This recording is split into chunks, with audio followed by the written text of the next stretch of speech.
नमस्कार जी।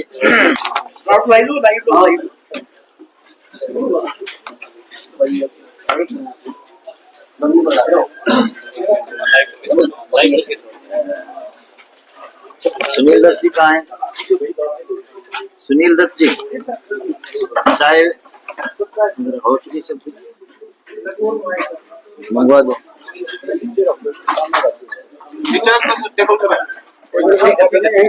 पॉकेट खोलो चलो जो लाख को लगाना इन्हें पॉकेट ले आओ दो लाइन सीधा लगा दो।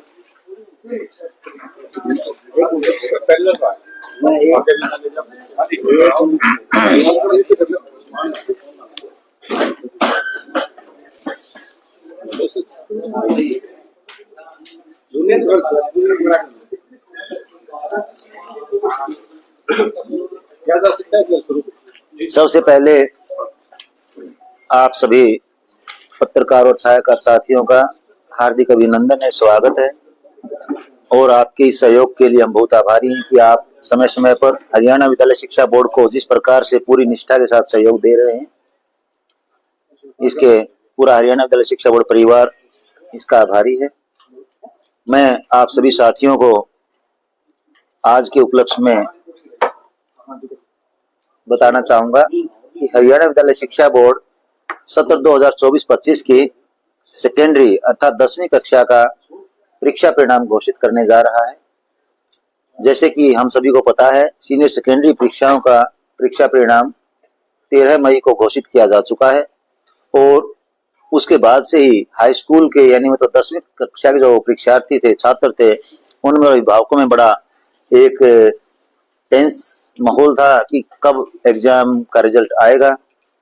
लेकिन हरियाणा विद्यालय शिक्षा बोर्ड अपनी प्रतिबद्धता को कायम रखते हुए कि किसी भी परीक्षार्थी के साथ, किसी भी छात्र के साथ कहीं अन्याय ना हो जाए या उनके हितों को ध्यान में रखते हुए हमें ये 3 और 4 दिन मतलब लेट परीक्षा परिणाम घोषित करना पड़ा है।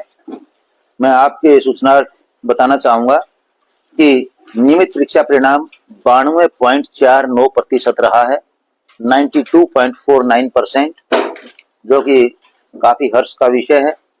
सेकेंडरी जो रेगुलर परीक्षार्थी थे 2,71,499 परीक्षार्थी प्रविष्ट हुए थे, जिनमें से 2,51,110 परीक्षार्थी उत्तीर्ण हुए हैं तथा 5,737 परीक्षार्थियों का परिणाम ER है, यानी एसेंशियल रिपीट रहा है, अर्थात ऐसे परीक्षार्थियों को बोर्ड परीक्षा फिर से देनी होगी, यानी 5,737 परीक्षार्थी अनुत्तीर्ण रहे हैं और 2,51,110 परीक्षार्थी उत्तीर्ण हुए हैं।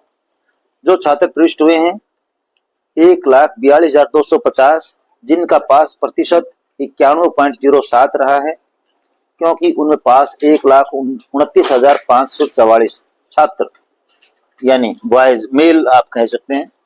छात्राएं जो प्रविष्ट हुई थी वो था 1,29,249, जिनमें से पास हुई हैं 1,21,566, जिनकी पास प्रतिशत 94.06% रही है, यानी हमारी बेटियों ने फिर से बाजी मारी है और बेटों की अपेक्षा अपनी काबिलियत को ज्यादा सिद्ध किया है। इस प्रकार छात्राओं ने छात्रों से 2.99%, लगभग 3% हम कह सकते हैं, ज्यादा पास प्रतिशतता दर्ज की है। इसके लिए वे बधाई की पात्र हैं और अपेक्षा करते हैं कि भविष्य में भी इसी प्रकार वो अपनी जो योग्यता है उसको प्रमाणित करती रहें। ग्रामीण क्षेत्र का पास प्रतिशत 92.35% रहा है, शहरी क्षेत्र का पास प्रतिशत 92.83% रहा है।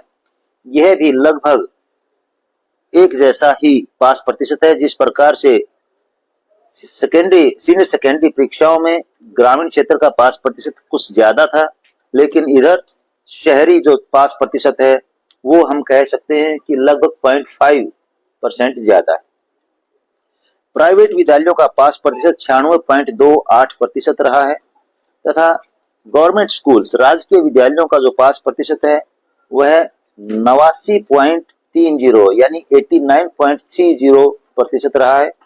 इस प्रकार से इस बार प्राइवेट विद्यालयों ने अपना पास प्रतिशत ज्यादा अचीव किया है सरकारी विद्यालयों के अपेक्षाकृत। पास प्रतिशत में जिला रेवाड़ी प्रथम स्थान पर रहा है, चरखी दादरी तीसरे स्थान पर रहा है, महेंद्रगढ़ चौथे स्थान पर रहा है, तीसरे स्थान पर रहा है, चरखी दादरी दूसरे स्थान पर है। इसके साथ साथ नूह पायदान पर है, लेकिन यहां भी पास प्रतिशत 75% है। मतलब सीनियर सेकेंडरी के पास प्रतिशत को देखते हुए ठीक है। सेकेंडरी श्रम पाठी परीक्षार्थियों का परिणाम 73.08% रहा है जो प्राइवेट अपीयर हुए थे। सेकेंडरी श्रम पाठी परीक्षा में 3243 परीक्षार्थी प्रविष्ट हुए, जिनमें 2370 उत्तीर्ण रहे। परिणाम घोषित होने की तिथि से 20 दिन तक पुनः जांच पुनर्मूल्यांकन के लिए ऑनलाइन आवेदन कर सकते हैं।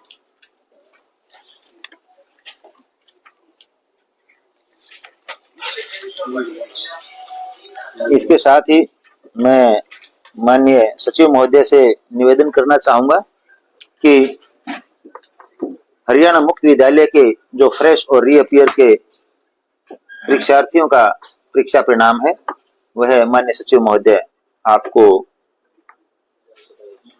बताएंगे।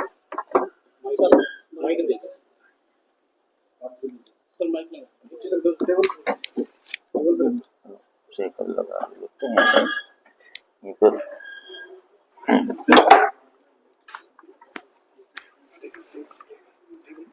टेबल पर रख लो। लो जी,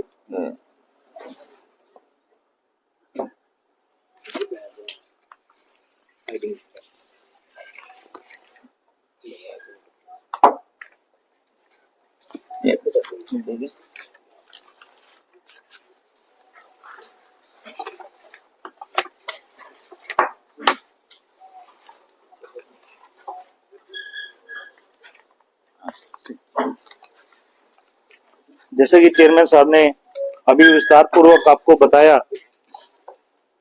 अब मैं अगली कैटेगरी हरियाणा मुक्त विद्यालय की जो सेकेंडरी परीक्षा है जिसमें फ्रेश है, रीअपियर है, सीटीपी है, क्रेडिट ट्रांसफर पॉलिसी है, जो अभी फरवरी मार्च 2025 में जो परीक्षा के परिणाम है, फ्रेश कैटेगरी के बारे में मैं बताना चाहूंगा कि सेकेंडरी फ्रेश परीक्षा का परिणाम 15.79% रहा है और इस परीक्षा में 7,554 परीक्षार्थी हैं वो प्रविष्ट हुए थे, जिसमें से 1193 उत्तीर्ण हुए। फ्रेश छात्र हैं वो 4,714 प्रविष्ट हुए थे, जिनकी पास प्रतिशतता 14.59% रही है। फ्रेश छात्राएं थी जो बच्चियां थी वो 2,840 प्रविष्ट हुई थी, जिनकी पास प्रतिशतता 17.78 रही है। इस परीक्षा में छात्रों की अपेक्षा 3.19% अधिक अंक से प्रतिशतता हासिल की है। यानी कि इस परीक्षा में भी जो छात्रों से बाजी मारी है और ग्रामीण क्षेत्र की पास प्रतिशतता 15.47% रही है। शहरी क्षेत्र में ये पास प्रतिशतता 16.39% है। और रीअपियर और क्रेडिट ट्रांसफर पॉलिसी की जब हम बात करते हैं तो सेकेंडरी रीअपियर और सीटीपी कैटेगरी में परीक्षार्थियों का परिणाम 70.23% रहा है और सेकेंडरी रीअपियर सीटीपी में परीक्षा में 5,596 परीक्षार्थी प्रविष्ट हुए थे, जिसमें 3,930 परीक्षार्थी उत्तीर्ण हुए। रीअपियर छात्रा जो 2,204 प्रविष्ट हुई थी, जिनकी पास प्रतिशतता 72.10 रही है। रीअपियर छात्र की बात करते हैं तो 3,392 छात्र प्रविष्ट हुए थे, जिनकी पास प्रतिशतता 69.02 रही थी। तो आज हम देखते हैं कि जो 2025 में जो फ्रेश में 15.79% जो पास हुए और रीअपियर में 70.23 पास हुए। डॉक्टर साहब, रिजल्ट जो है विगत वर्ष की अगर बात करें 95.22% दर्ज किया गया था, लेकिन गिरावट दर्ज की गई है 92.49% इस बार जो है रिजल्ट दर्ज किया गया। वजह क्या रही इसके पीछे? ये काफी अच्छा प्रश्न है और काफी मैं कहूंगा समसामयिक प्रश्न है जो उचित है, बड़ा अच्छे ढंग से आप द्वारा पूछा गया है कि पिछले वर्ष जो 95.22% रिजल्ट था, अब की बार आप कह रहे हैं 92.49% जो रिजल्ट है। तो आप ये मानेंगे, आपको ये मानना पड़ेगा कि हरियाणा विद्यालय शिक्षा बोर्ड उनकी टीम द्वारा काफी प्रभावी ढंग से कार्य किया गया है। और हरियाणा विद्यालय शिक्षा बोर्ड द्वारा जो ये फैसला किया गया, चेयरमैन साहब और पूरे जो विद्यालय बोर्ड द्वारा, हमारे वाइस चेयरमैन है, हम लोग है, पूरी टीम द्वारा जो ये निर्णय लिया गया कि जो पास प्रतिशत का जो फार्मूला है उसमें परिवर्तन किया गया। जैसे पिछले वर्ष के हम जो समाचार पत्रों का भी अध्ययन कर रहे थे, कुछ शिकायतें भी थी, कुछ ऐसी ऑब्जर्वेशन थी कि 0 अंक वाला भी छात्र आप कह रहे थे कि पास किया जा चुका है। तो उसका जो पास का फार्मूला था उसमें रिटन प्लस इंटरनल असेसमेंट के और साथ में तीसरा प्रैक्टिकल के तीनों को जोड़कर उसमें पास होना आवश्यक होता था। मान लीजिए किसी के जो रिटन में परीक्षा में 0 अंक हैं और इंटरनल असेसमेंट में 20 में से 20 अंक हैं, प्रैक्टिकल में भी उसके 20 या 19 अंक हैं, तो वो पास हो जाता था। लेकिन जो बोर्ड द्वारा ये जो छात्रों के हित में जो ये फैसला लिया गया कि 0 अंक वाला कोई ऐसे छात्र ना हो कि जो जिसमें हम उसको पास दिखाते बिना किसी मेहनत के, तो रिटन में अलग से पास होना अनिवार्य है और प्रैक्टिकल में पास होना अलग से अनिवार्य है। एक तो ये कारण रहा। दूसरा आप देखते हैं कि जब हम तुलनात्मक अध्ययन करते हैं तो आप देखेंगे कि इस बार जो हमने कहा कि हम नकल रहित परीक्षा नहीं होने देंगे, परीक्षा केंद्र के अंदर भी नकल नहीं होने देंगे, बाहर कोई भीड़ नहीं होने देंगे, किसी प्रकार के आउट होने घटनाएं नहीं होने देंगे, किसी प्रकार की लीकेज घटना नहीं होगी। तो आप देखते हैं कि अब की बार हमने जो हरियाणा विद्यालय शिक्षा बोर्ड की 226 फ्लाइंग स्क्वाड थी, चेयरमैन साहब की फ्लाइंग स्क्वाड थी, वाइस चेयरमैन साहब ने व्यक्तिगत तौर पर, चेयरमैन साहब ने खुद इसमें फ्लाइंग स्क्वाड के तौर पर काफी जगह पर चेकिंग की, जांच की, छापेमारी की। Secretary board of school education Haryana की फ्लाइंग ने भी, हम सभी टीमों ने मिलकर ये जो कार्य किया, तो आप उसके परिणाम देख सकते हैं कि जहां 2022 में 3570 यूएमसी के केस होते थे, 2023 की बात करता हूं तो 1813 केस हैं, 2024 में 918 है। अब की बार तो 600 से भी कम 599 केस दर्ज किए गए हैं। जब हम एफआईआर की बात करते हैं तो आप देखते हैं कि 2022 में 64 एफआईआर थी, 23 में 40 एफआईआर थी, 24 में 29 थी। लेकिन इस बार सिर्फ 10 एफआईआर होने के बावजूद भी हमने सख्ती की। जहां सीसीटीवी कैमरा में भी हमें लगा कि कोई इसमें शक की गुंजाइश है, पीसी परीक्षाओं में कोई गड़बड़ की आशंका है, हमने उसकी डीवीआर को जांच किया, सभी चीजों को जांच किया, सभी को इसमें शामिल किया, इस बार सख्ती की। और इसमें लगभग 139 के आसपास आप देखते हैं, चाहे इन्विजिलेटर थे, चाहे कोई कर्मचारी थे, हरियाणा सरकार द्वारा भी ये साफ तौर पर आप देखते हैं कि काफी सख्त कार्रवाई की गई। हरियाणा विद्यालय बोर्ड द्वारा भी सख्त कार्रवाई की गई। तो इसमें जो इन सभी चीजों का एक परिणाम था। पास फार्मूला को देखते हैं, पास फार्मूला परिवर्तित किया गया, सख्ती को देखते हैं, तो आप ये कह सकते हैं कि जो ये प्रतिशत है, आप इसको कम नहीं कह सकते। हम बच्चों को कहीं ना कहीं शिक्षा की ओर ले जाने का प्रयास कर रहे हैं, ये पुनीत कार्य है कि बच्चे शिक्षा की ओर बढ़े। नकल की, हम जो नकल रहित और अकल सहित जो परीक्षा की बात करते हैं कि हम उसमें शिक्षा की ओर ले जाने का एक प्रयास है। और आप देखते हैं कि ये 90% से अधिक का रिजल्ट है।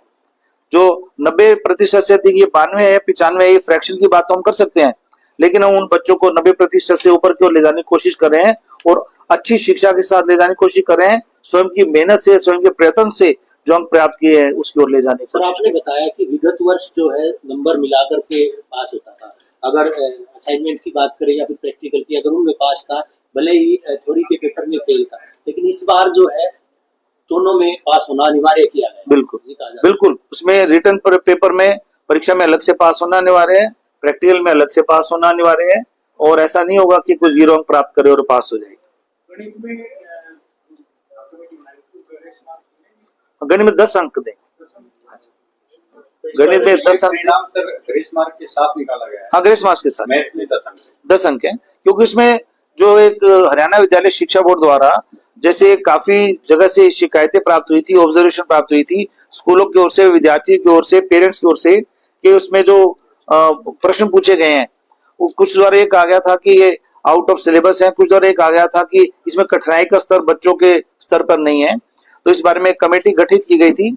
उस कमेटी द्वारा जो ये परिणाम दिया गया, उस कमेटी द्वारा जो ऑब्जर्वेशन दी गई कि इसमें कठिनाई का स्तर ये है और इन्हें 10 अंक दिए जाए, अतः उस कमेटी के ऑब्जर्वेशन के आधार पर, उस कमेटी की रिपोर्ट के आधार पर ये 10 अंक दिए गए। उन 10 अंकों को जोड़कर ही ये जो परिणाम घोषित किया गया। रिजल्ट पे तो ये एनालिसिस का विषय है, ये तो इसको एनालाइज करेंगे इसमें कितना अंतर पड़ा है। ये सकारात्मक अंतर तो है ही है बच्चों के परिणाम पे, क्योंकि जिसमें हम देखते हैं कि कठिनाई का स्तर है 10 अंक, उसे कठिनाई के स्तर बच्चों के जो आईक्यू लेवल है, जो उनकी ईक्यू लेवल है, उसके अनुसार नहीं है। तो 10 अंक उनको दिए जाने बनते भी। न्यू एजुकेशन पॉलिसी में क्या बोर्ड रहेगा सर 10वीं कक्षा का? अध्यक्ष महोदय। हाँ, अभी बोर्ड रहेगा। न्यू एजुकेशन पॉलिसी यह नहीं कहती है कि बच्चे का इवैल्यूएशन ना किया जाए। जो छात्रों का इवैल्यूएशन है, या यूं कहिए कि जो क्वालिटी एजुकेशन का एक कमिटमेंट जो हरियाणा सरकार का है, उसको देखते हुए बाकायदा बोर्ड रहेगा। टॉप 10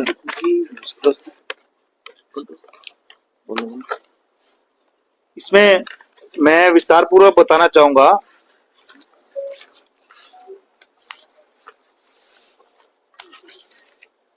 कि चेयरमैन साहब से भी जब ये विस्तार पूर्वक चर्चा हो रही थी, आज हम ये टॉप 10 की बात नहीं करेंगे, आज हम टॉप 20 स्टूडेंट्स की बात करेंगे। क्योंकि आप देखेंगे कि हमारे परीक्षा परिणाम के दौरान एक ही अंक में काफी छात्र हैं वो इसमें शामिल हैं। सबसे पहले हम बात करेंगे, जब हम जो हमारा टॉपर है, जो स्टूडेंट है 497 अंक वाले, अब आप देखेंगे 497 अंक में इसमें 4 छात्र शामिल है। तो 497 अंक में 4 छात्रों के मैं नाम बताना चाहूंगा कि रोहित सनो जगबीर सिंह एंड उषा रानी से 497 कुल अंक 497 है, और Oxford public senior secondary school Matloda Hisar से। उसी 497 अंक के साथ Mahi daughter of Gurjeet Singh and Monika, हाँ डिस्ट्रिक्ट बताता रहा हूं, Matloda Hisar. Mahi daughter of Gurjeet Singh and Monika, इनका new Saraswati senior secondary school Nagla Rajputan जिला अंबाला, 497 अंक है। 497 अंक के साथ ही Roma daughter of Krishan Kumar Poonam Rani CR senior secondary school Majra Dubaldhan Jhajjar से है। 497 अंक के साथ ही Tanya daughter of Bir Singh, Pinki daughter of Bir Singh and Pinki, 497 अंक। आप देखते हैं 497 अंक में 4 में से हमारी 3 बच्चियां शामिल हैं। अब हम बात करते हैं 496 अंक की। तो आप बता रहे हैं? हाँ जी, इसमें तान्या का डिस्ट्रिक्ट झज्जर। अब हम बात करें 496 अंक की। 496 अंक में भी 6 बच्चे शामिल है। बात करेंगे Akshit Sehrawat son of Krishan and Seema, Ashadeep Adarsh high school Karhans जिला पानीपत। आप देखते हैं ज्यादातर ग्रामीण अंचल से हैं हमारे बच्चे अभी तक जो हम बता रहे हैं, सभी ग्राम। तो 496 अंक पे Yogesh son of Mayer Singh and Priyanka Shaheed Bhagat Singh senior secondary school Mator Kaithal से हैं। 496 अंक के साथ ही Rinku son of Suresh Kumar, Rinku daughter of Suresh Kumar and Poonam, ये Saraswati Vidya Mandir senior secondary school Buana Lakhu जिला पानीपत से ही है। 496 अंक की बात कर रहे हैं, इसमें Divyanshi daughter of Lovely and Kiran SVM senior secondary school Kahnaur Rohtak से है। 496 अंक के साथ ही Sunaina daughter of Vikram Singh ji and Netaji, 496 अंक के साथ ही Adarsh senior secondary school Data Hisar से हैं। 496 अंक के साथ ही Diksha daughter of Sunil ji and Sudesh ji, ये Sahi Ram senior secondary school Maham Rohtak से हैं। तो मैं बताना चाहूंगा, अभी देख रहे हैं कि ग्रामीण अंचल से आप ज्यादातर बच्चियां हैं इसमें। अब हम 495 अंक की बात करेंगे। आपको सुनकर बड़ा अच्छा लगेगा कि 495 अंक में ही 10 बच्चे शामिल हैं। ये कितना कट थ्रोट कंपटीशन है, कितना जबरदस्त कंपटीशन है। इसमें निधि डॉटर ऑफ रणधीर जी और सरला जी SG कन्या महाविद्यालय नरवाना जीत से हैं। 495 अंक के साथ ही Mansi daughter of Rakesh ji and Poonam ji, ये प्रज्ञा हाई स्कूल सांपला रोहतक से हैं। और 495 अंक के साथ ही Rama daughter of Manjeet and Usha Devi ji, Adarsh senior secondary school Bond Kala district Charkhi Dadri. इसके साथ ही 495 अंक से प्राप्त किए हैं Akshita daughter of Jaibir ji and Sunil ji, new era high school Charkhi Dadri, जिला चरखी दादरी।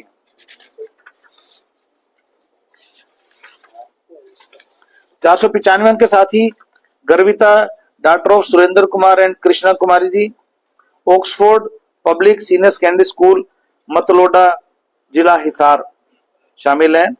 495 अंक की प्राप्त किए हैं खुशबू डाटोफ संदीप शर्मा और सुलोचना देवी ने, बाबा उद्दल देव पब्लिक स्कूल मदन एडी, जिला हिसार।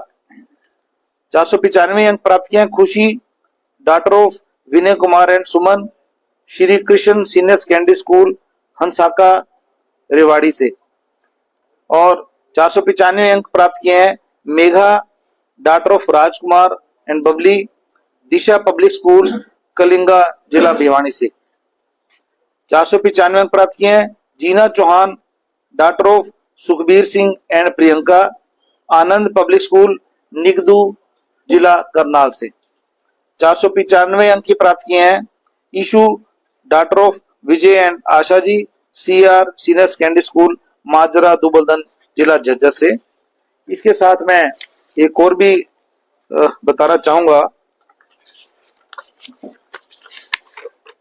कि हमारे जो गवर्नमेंट स्कूल है, सरकारी स्कूलों में जो प्रथम स्थान प्राप्त किया है वो Anjana daughter of Basantlal and Saroj Balaji, government senior secondary school Baijalpur Fatehabad ने 494 अंक प्राप्त किए। तो जैसा आप देख रहे हैं कि परीक्षा परिणाम है वो आप हरियाणा विद्यालय शिक्षा बोर्ड है और इसमें सभी का सहयोग रहा। हरियाणा विद्यालय शिक्षा बोर्ड की टीमों तो मेहनत का कार्य किया ही, साथ ही जिला प्रशासन है, पुलिस ने और राज्य सरकार की ओर से जो दिशा निर्देश प्राप्त होते रहे तो उसी के अनुसार ही ये परीक्षा परिणाम मैं मानता हूं कि हरियाणा को और हमारे बच्चों को एक नई दिशा देने का एक परिणाम है, नई शिक्षा नीति को और हम बच्चों को अग्रसर कर रहे हैं। सर इस सब्जेक्ट का सबसे अच्छा परिणाम होगा है उसके बाद आप अलग से किए इसमें मैं बताया तो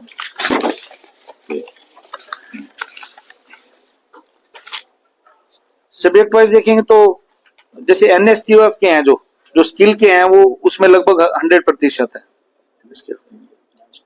एनएसक्यूएफ का है जैसे प्लम्बिंग का है, पावर का है, कंस्ट्रक्शन का है, जो एनएसक्यूएफ के सब्जेक्ट्स हैं, कंस्ट्रक्शन है तो उसमें लगभग 100% अंक प्राप्त किए हैं।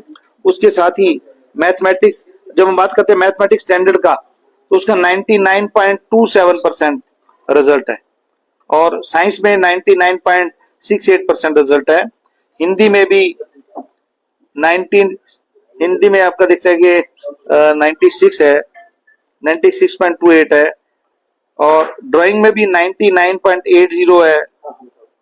होम साइंस में 99.73% है, संस्कृत में 99.49% है और संस्कृत में 99.84% है, डांस में 99.22 है। तो इस प्रकार से आप ये देख रहे हैं। और एनएसक्यूएफ में क्योंकि वो प्रैक्टिकल सब्जेक्ट्स हैं उसमें हुनर की बात है तो उसमें 100% के आसपास अंक हैं इनके। देखिए हम तो आप और हम क्या कि सकारात्मकता की तरफ बढ़ रहे हैं।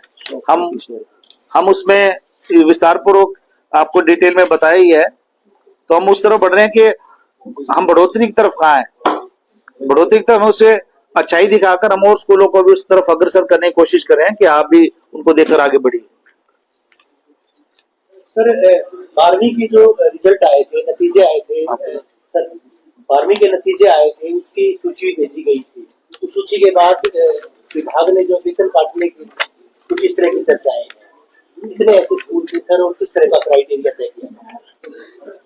देखिए जब कभी हार या जीत होती है तो उसमें दोनों ही स्टेजेस में एनालिसिस किया जाता है कि हमारी जो कार्य योजना थी या हमारी जो एक स्ट्रेटजी थी वो किस प्रकार की थी।